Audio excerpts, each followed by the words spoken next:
Hey everybody, welcome to Two Docs, One Mic. I'm Adil, and this is I'm Humayun, and welcome to our first episode of Two Docs One Mic. We're very excited to film this episode today. yeah. It's been a bit of a lead up. We've been talking about doing a podcast initially, kind of just jokingly as an idea, but the more we thought about it, we thought it'd be kind of a fun thing to try and do, and here we are. Yeah, and this is something, it's been a long time coming. We had no idea how to even start this. There's a lot of learning involved, but I think we got this and we're excited. There's a lot of things we want to talk about. There's a lot of things that we've been discussing, and whenever we see each other, outside of podcasting or outside of work, we always have a lot of interesting things to talk about, and there's we learn a lot from each other, and that's when we said maybe let's start a podcast. Let's see where it goes, and so we're excited. I think we'll learn a lot, and maybe some other people will learn a lot. So, how about we start by introducing ourselves and what we do and who we are? Adil, you want to go first? Yeah, sure. So, like Humayun said, we're excited to do this. So, I'm Adil. I'm an orthopedic surgeon. I mainly do upper extremity surgery. That's as my profession. I'm also a husband and a father to a 3-year-old son. And, here living in Houston now for the last little over 2 years, got quite a good community together. And basically, other than practicing medicine, pretty involved with fitness and health and a lot of family time. And so that's basically the background around me. Yeah, that's great. And my name is Humayun. I'm a cardiologist. I have my own practice in the West Houston area. Um, have been living in Houston all my life. I grew up here. I did my residency here. Went to college at Texas A&M, but I'm an Aggie. Uh, but did my gig 'em. There you go, big. All right. So yeah, did my fellowship in San Antonio. So I've lived all over Texas, but finally decided to settle in Houston because it's one of my favorite cities, and a lot of my friends know me as a Houston homer. So excited to be here in Houston. Started my practice 3 years ago. So I do a lot of things, but I'm also on top of being a cardiologist. I'm a father to a 4-year-old, husband, and a friend to all, I guess. Well said. Well said. I can attest to Houston Homer for you, Humayo. He's quite the foodie. Anytime we're together and we talk about food, you always know the best food options, the new restaurants in town. Yeah, maybe For sure. that's an episode we'll do one day on this podcast. Yeah, Maybe exactly. one day we'll do recommendations of a cardiologist in Houston. Yeah, heart Who's the healthy rest? food, huh? Yeah. Well, I don't know about heart healthy. I don't think that's worth recommending. But I think there's a reason we decided to do this podcast. There's a lot of things going on in the world right now that we wanted to talk about. So I think I want to kind of go around and say, like, some of the things, some of the reasons we decided to do this podcast. And for me, one of the things that I come across a lot on social media is just tons of people having opinions about everything. There's a lot of people who have opinions about heart health. There's a lot of people who have opinions about mental health, and it gets very overwhelming. I listen to a lot of podcasts, and I'm an avid podcast listener. I consume a lot of information, and sometimes it gets overwhelming on what's real, what's fake, what's real, who's telling the truth, who's not telling the truth. Some of these guys come in, they're fitness gurus, they're longevity experts, and they come on these podcasts and tell you these ridiculous regimens that they're following. I mean, they're taking these 20 different vitamins and working out 4 hours a day, doing cold plunges, and I mean that's not reasonable for just a person like me who's working like almost 50 to 60 hours a week and have kids, and have time to have a lot of family and friends, have to do a lot of things related to work. So not everyone can do that. So does that mean like I can't focus on my health? So that's a lot of conversations like these that I have with my patients as well. Hey, what can you do for your health? And recently I've started focusing on my health. I mean, as a physician, when you're in training, you go through you go through med school and fellowship, and you really don't have much time to spend on yourself, and you really ignore your health. And starting this past year, I really started to focus on my health and wanted to be a cardiologist who did what they preached to their patients. And a big part of my conversation with my patients is about strength training, exercising, eating right. And that's when I decided, hey, I need to focus that too. And that's when I started listening to a lot of the content and reading a lot of this content and realized there's too much out there. I mean, how can someone who has no knowledge about this thing, how can this like parse through this information?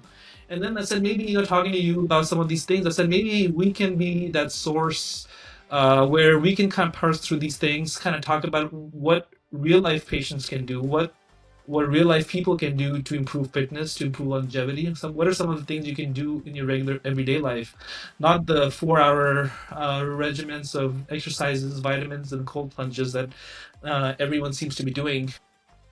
So that was one of the reasons, and one of the things I want to talk about. I mean, there's so much information about vitamins, and I get that question every day. What vitamins do I take?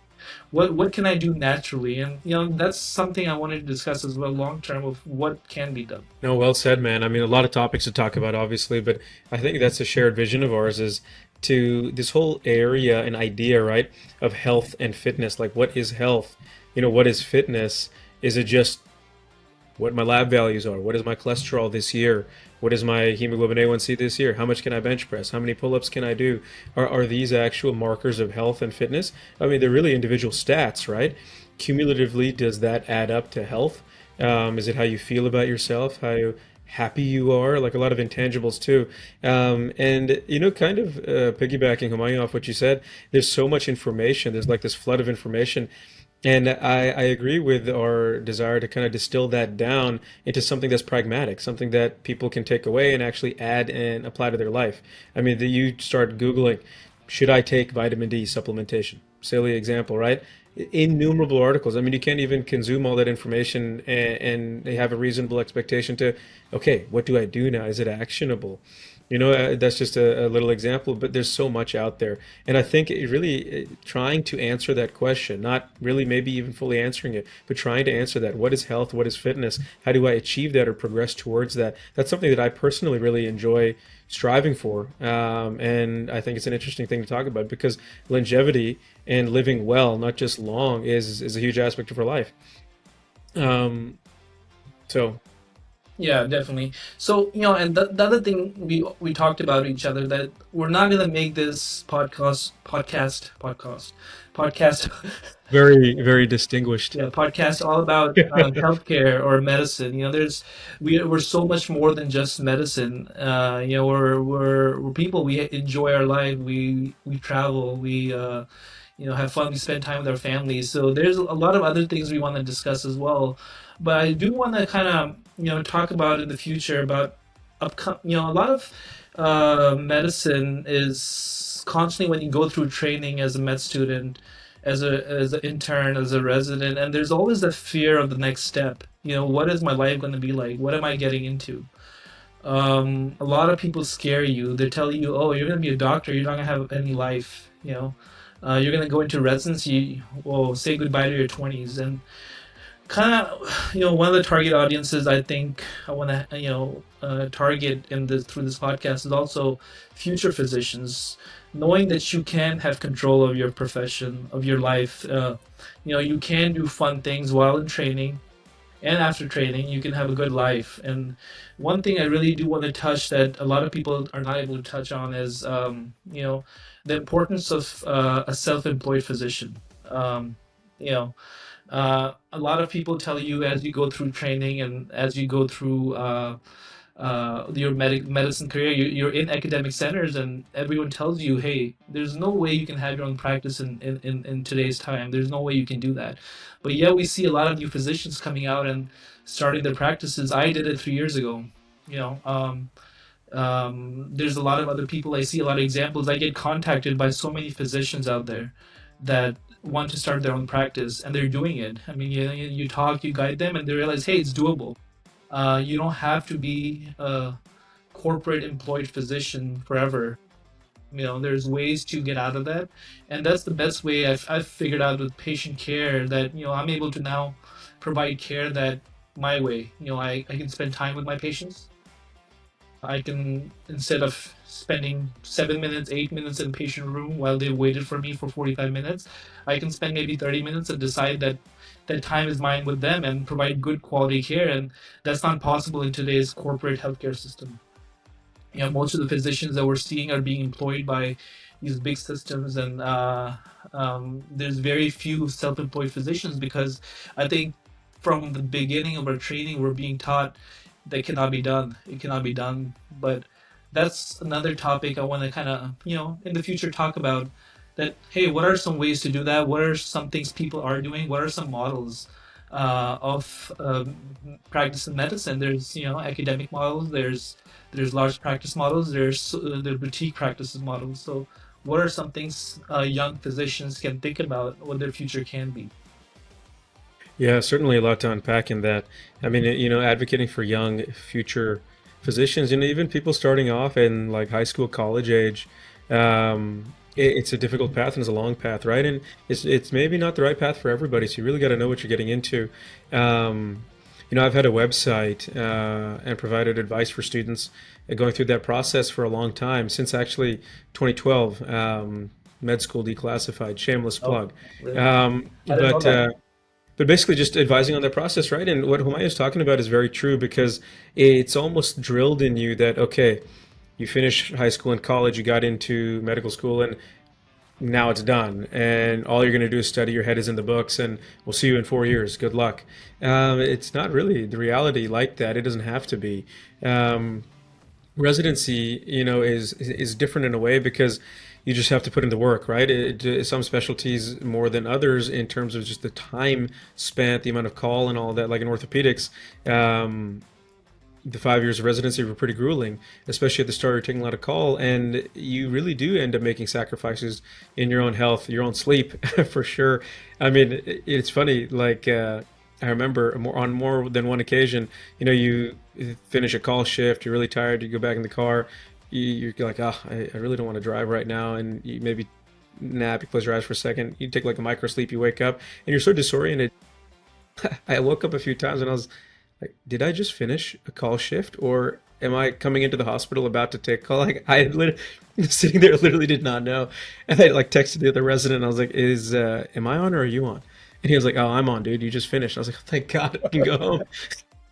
It sounds crazy, but like you're that sleep Yeah. deprived, you know? No, I definitely remember those times. I mean, I think I resonated. Sometimes you forget about those times where you went through that kind of thing, and it Yeah. becomes kind of nostalgia now. Thinking about things, even though it was so horrible at that time, just thinking about it, laughing now. There's days I remember in fellowship where we would start our call at on Friday evening and go on to like Monday morning. It'll just be nonstop. You'd be the only cardiologist on call for the whole weekend, and there's residents looking onto you, and then you have an attending that is a lot of attendings were involved in academic medicine. But some of the attendings were not as involved. So as a fellow, you had a lot of responsibility of running a team, rounding the patients, seeing the patients, and sometimes you'd get pages every 20 minutes. And a lot of times I'd have to just get in and leave at 2 in the morning, be there all night, taking care of crashing patients, come back and then having to round in the morning again and staying there all day, taking care of patients. So and sometimes you just and Monday you had to go back to work. And it was just so grueling, but now looking back, it was a fun time and you learned a lot. And now honestly, life feels easy, even though I'm working a lot and running a practice, managing practice, seeing taking care of a lot of patients, a lot more patients than I used to do as a fellow. But it just seems so much more relaxed because it's not as grueling as our training was. So it Yeah, prepared you it's for that. different for sure, right? Like the camaraderie of training is really one of the things you look back fondly on, right? And I think that's why it's common to have these nostalgic memories, even though in the moment some of it sucks. It's I think common. Most people that come out and most people in our position, people even years out who've been in practice for a long time, they'll relate a lot of fond memories of training, or even kind of in a lighthearted way, like I did earlier. They'll talk about an experience that really was very subpar in the moment, but you kind of find the humor in it. I think that's something, that camaraderie that a lot of people miss once they go into practice. Like, myself, as opposed to Humayun, I'm in academic practice, so I'm around, my colleagues in our orthopedic surgery department at Baylor College of Medicine here in Houston. I'm around them all the time. I'm around fellows all the time, our residents all the time. There's a resident on our service. There's a med student on the service. So it's almost like you have a posse. It's like you roll in deep every time you go in a patient room, which is an interesting and different kind of interaction. Every time you walk in, you do the introductions. I like to keep a lighthearted attitude because it keeps patients comfortable, and I think we don't have to have a stuffy air about the patient experience.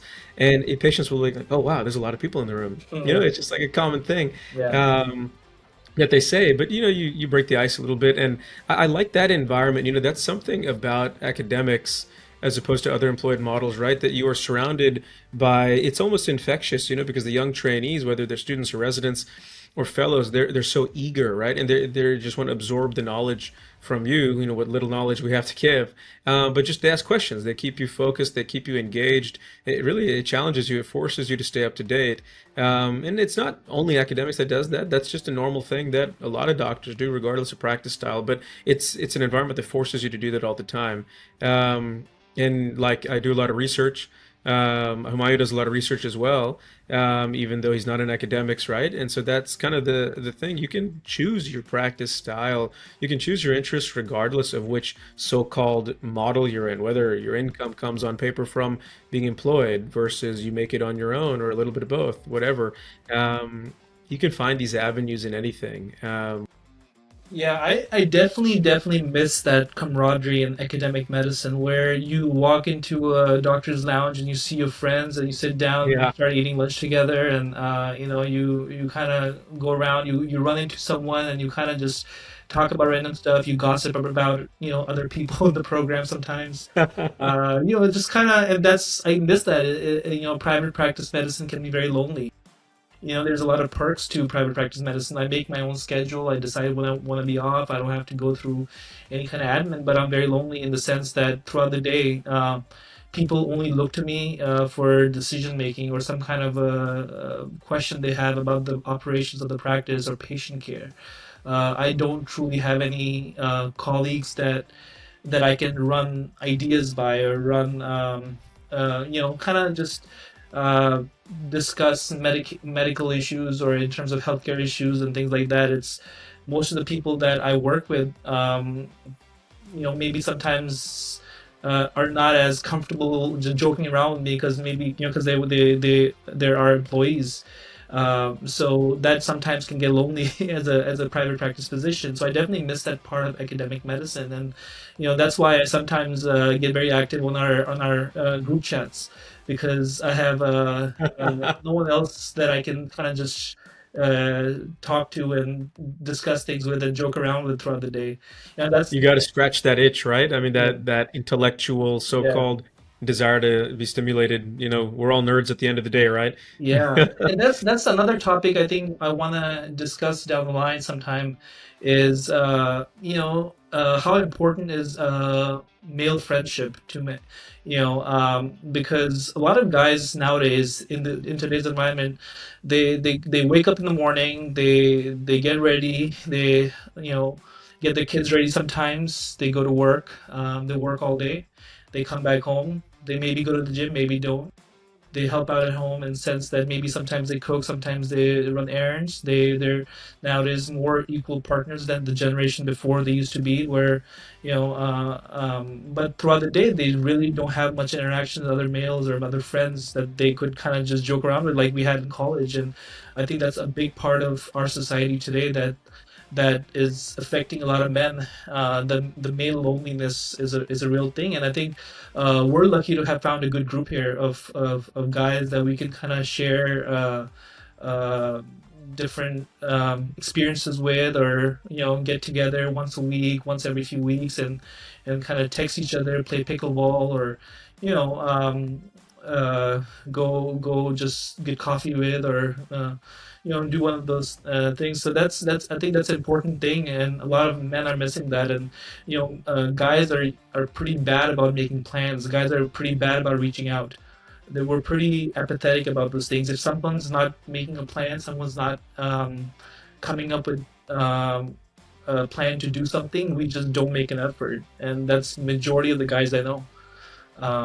And Yeah, that you almost rely on your significant other, your spouse, to become the social calendar in a way. And we even say it jokingly. Anytime we'll text one another, like, "Hey, you want to hang? Or what are you doing this week?" It's like, "Oh, let me check and see. Let me get back to you. I got to ask. Let me ask my wife and see what what we're doing this week." It's almost like yeah, like apathy. I think that's a good word for it. I don't know why that is. It's almost like kind of flowing by the breeze a little too much. I mean, it is a thing for sure. And it's funny, like we were talking about, all of these sources of information earlier in the show, and how there's just an inundation of information, too much, right? But I was scrolling on Instagram. I'm sure many people have seen this same post or some version of it that said something to the effect of like guys need at approximately two guys' nights or bros' nights a week to be healthy. And, it's like that meme has been shared. I mean, I've been texted that by like 15 people, but it's funny. And it's like we all joke, like, oh, yeah, yeah, we should use this as an excuse to just go hang out. Let's go bro out and this and that. Just funny that like we need a meme jokingly as an excuse. Like, it's a healthy thing. It's an important thing. Um, for us and not just us, right? For girls too. I mean, I think having tight knit, close friendships is a huge thing. It's a healthy thing because, like, we have a lot of couples hangouts and family hangouts. Myself and Humayun, our families, and like our larger friend group, tons of them.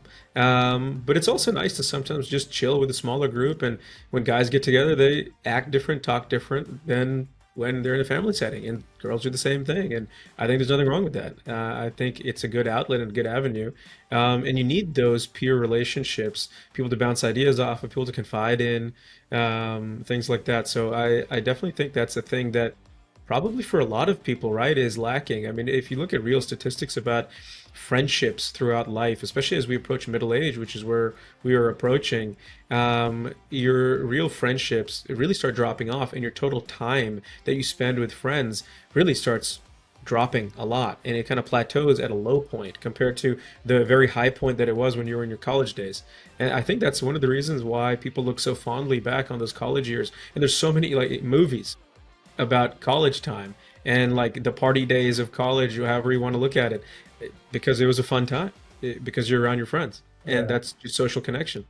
Yeah, I mean, how do you meet people now? That's the thing. A lot of people have such a scheduled routine where they go to the same places, and if you end up in a work environment where you don't maybe get along with people, or maybe there's no real people there that are your age group or going through the same experiences as you, I mean, then where do you make friends? And it becomes very hard. And I think that's lacking now in our society here.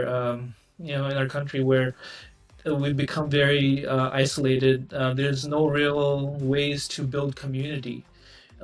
In some ways, some people find church communities, and that's or mosque communities or whatever, and those are some very good ways to meet people. But for majority of the people that don't participate in a lot of religious activities, or they don't have that, and that's why I think there's been a rise in like things like book clubs or run clubs.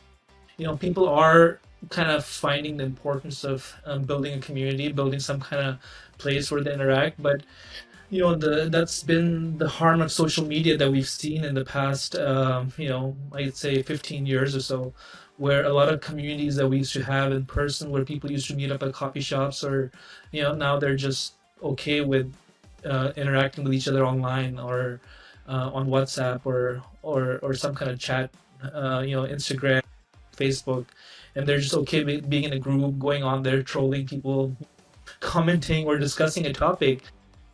It's funny how different it is to discuss something in person, face to face, and discussing something on social media. I mean, we podcasters, beginner podcasters, we wanted to do this podcast, face to face, but just because of logistic reasons, we chose to do the webcam model so far. But even then, just the face to face interaction is so much different than what you do. Then we move everything to online, where you're just writing stuff to each other, and then that interaction is completely different than what it would be in real life. So, people had needed that community before. They used to yearn for it, but now sometimes that itch gets scratched by that, social media being there so easily available on your smartphones, and then people don't seek out those communities, and that becomes dangerous as well, because that's why we've seen a rise in depression and suicides, and a lot of anxiety, a lot of social anxiety for a lot of people, and a lot of our younger generation is suffering from that as well. So that's those are some of the things, and there are some important things to think about. And I think we, down the line, will maybe do an episode where we can delve deep into that a little bit.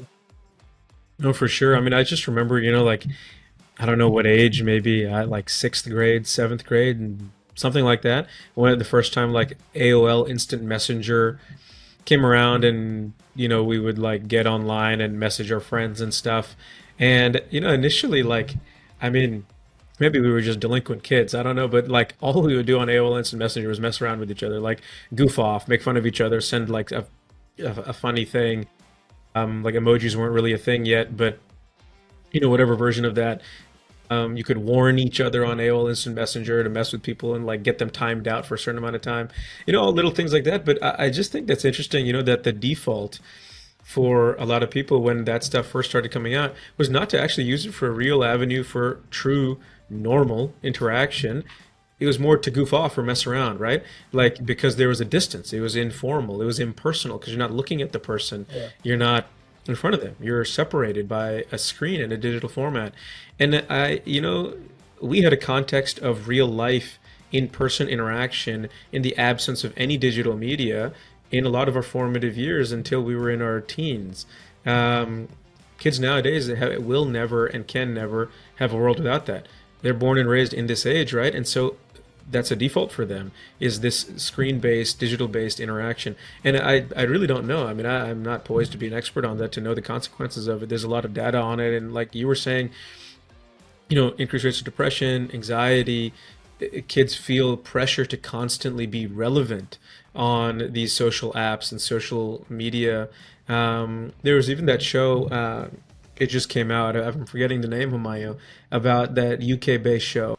Yeah, adolescence. Yeah, I thought that was an awesome show to like showcase this. I mean, in a very morbid way, but just showing the potential damages to a young developing mind of this kind of stuff, in the absence of real in-person interaction. Yeah, I mean, that kind of stems all from everything we've kind of talked about, like, the male loneliness, the absence of role models in society, the presence of social media and all the toxic stuff that's available for our kids. And that kind of brings up another topic that's very important that at some point needs to be discussed is parenting. In this age, we both have young kids, and they're growing, and we're raising them in this new environment that we don't know how to navigate. These are pretty scary times, especially with how much social media is available and what can it do for kids. And a kid can have all kinds of dangerous content available to them just on fingertips, just by typing a few things, and sometimes accidentally can come across something. They're watching something interesting, something funny on YouTube. They're watching Blippi or Bluey on YouTube, and all of a sudden the video ends, and the next video goes on to something that can be dangerous, and then it can just keep looping and playing. And that's kind of where you have to decide, hey, what are you going to do with your kids? How are you going to parent? And how involved you're going to be. And as a dad, I think that's very important to be part of your kid's life. That's something we have to talk about. Back then, maybe back when we grew up, there were many men that were around us, a lot of community maybe, and a lot of, not as much social media. And, most of the guys, most of the girls, most of the women that we interacted with, were part of our social net, our kind of our family friends group, or our relatives, and those are the people we saw. But now kids are being exposed to all kinds of people all around the world, some that you might agree with some of their views, and some of them you might not agree with, and you don't want wouldn't want your kids to see that. and that's where we'll have to decide how to raise our kids in this environment. I mean, all our kids would want to, at some point, if their friends are having or have a smartphone, if their friends have social media, they'd want to be on Instagram or TikTok or Facebook. And how do we navigate that, as we raise kids? So that's another scary topic that I think about sometimes. There's a lot of things I think about, as you can tell. Yeah, I mean a lot of future stuff, right? But it's kind of the unknown, you know. It's uncharted territory to think what we may do at that future moment. I mean, with how quickly technology is changing and how quickly people are adapting technology to social uses, I mean, I think it's not even predictable. It just kind of happens, and you adapt as best you can. Um, who knows, man? I mean, it's difficult to Yeah, say. but I don't think with this podcast, we're not looking to give people answers. I think what we're looking to do is bring up important topics, give our views on it, and maybe kind of give a preview to people what um, two two men, two guys living in Houston, dads, husbands, physicians, how do they deal and interact with people they see every day, their patients, their family, their friends, and we're going to learn in the process as well of how to do this. So I'm excited about this podcast and kind of building this and seeing where it goes, because there's a lot of interesting things to talk about, and I think in the future we definitely have some guests that we want to have as well on the podcast, because we're not experts in anything pretty much. Yeah, definitely not in how to make a Yeah, podcast. yeah, and then I want to have more people on that can kind of we can bring up these topics with, and they can give us their views. But definitely want to talk about cardiology as well, and cardiac health, and some of the things people should be doing for preventive cardiology. So there's a lot to look forward to, and if there's anything else that you guys want us to talk about or discuss or get our viewpoints on, I think you guys can email us on two docs one mic at gmail.com, and we have all that linked up in our profiles, and follow us on Instagram, and follow us on TikTok as well.